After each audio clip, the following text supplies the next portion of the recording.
There are two things that we like about NeuroGuard. The first is that as clinicians, we see people coming into our clinic as a failure. It's a failure of the system. It's a failure of safety.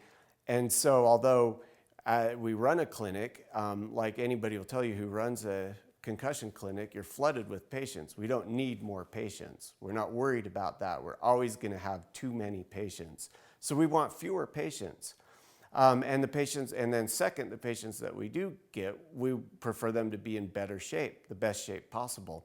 And so with NeuroGuard, if you can arrest some of the neurometabolic crisis and some of the neurodamaging processes that occur, get that neuroprotection, then patients are going to come in better shape in the first place. And it's much easier for us to work with somebody in better shape to start off with than in worse shape.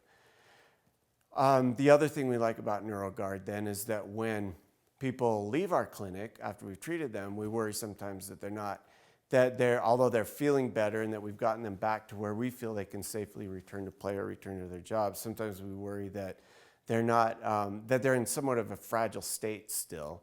We worry about them. They've only been in the clinic for a week. They feel better. We've done some great therapies with them. Their brains look great. We scan their brains, so we know that their brains are looking back to normal.